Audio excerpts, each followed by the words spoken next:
You know, I graduated from college a very long time ago, 1965. There weren't many opportunities for women in those days. And I made a decision that I had to get what I called a trade. I had to be qualified to do something. Gloria Farha Flinchy started a career in law in the middle of a culture shift that opened up more opportunities for women to work alongside men. After graduating from law school, she struggled to find a job simply because law firms weren't hiring women at the time. She also faced resistance from her family. My parents thought it was absolutely terrible.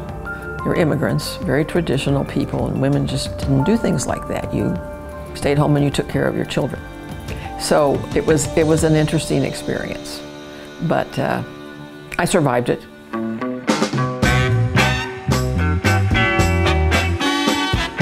Culture has continued to shift in Wichita and across the world, leaving more and more doors open for professional women. But there's still more to do as we face issues like the wage gap, economic diversity, and antiquated company policies. So what is Wichita doing to ensure opportunities across the entire workforce? And what improvements should we continue to strive for? I moved here in 2002 from Louisiana. So when I came to Wichita, my husband and I were amazed by the number of women who were in leadership positions, as well as the fact that they had a decent salary. This is Gail Getz, Director of Community Advancement at WSU Tech. Now, through the years, what I have found is that there are more and more women moving into that position, but apparently the salaries aren't keeping pace with the growth in the women. Basically, for almost every segment of women in the workforce, there is a pay gap. It happens across the country except for one segment that we found. But the gap is even bigger in Wichita than almost any other city. There's an economic consequence to working here. I have several theories about that. One challenge Getz sees is that for decades, women have been taught to accept what they are given, rather than to fight for what they believe they deserve. This has led to lower salaries for women in almost every sector of the economy. So most of us, when we go into jobs, are starting at lower pay rates.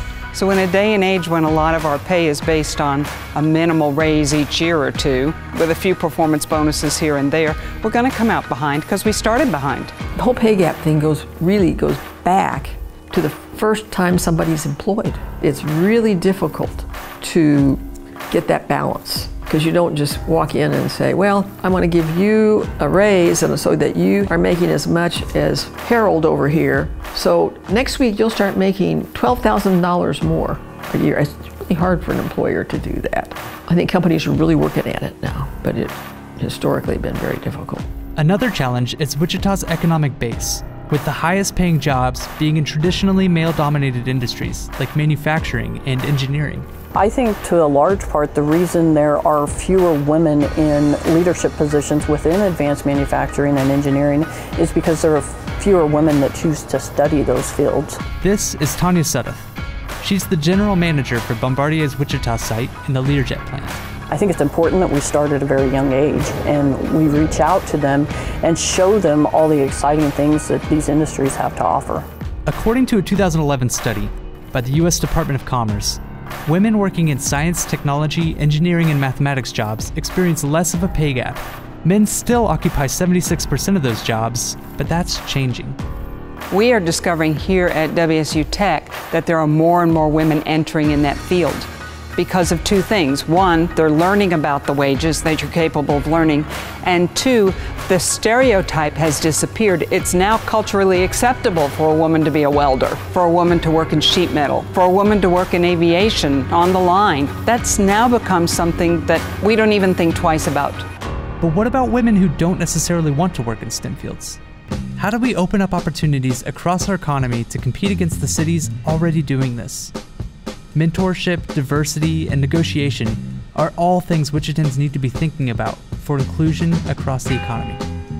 This is the time to work at getting opportunities for people. It comes back to inviting everyone to the table, to make sure that we're including everyone in those conversations, looking at things like mentorship programs. How can we help our colleagues to succeed? When I was starting out, there were almost no women mentors. And now there are great mentors out there, women who practice in the area you practice in. It's really important to have somebody you can ask the hard questions of. If nothing else, it provides an opportunity for us to share different obstacles that we've came across in our careers and different paths to go about solving those things. Look for someone that has moved up the ranks in the industry you want to belong to and say, hey, I want to talk to you. These are the reasons. And if it doesn't work the first time, then you need to be going to groups where you'll find those people. Shoot high.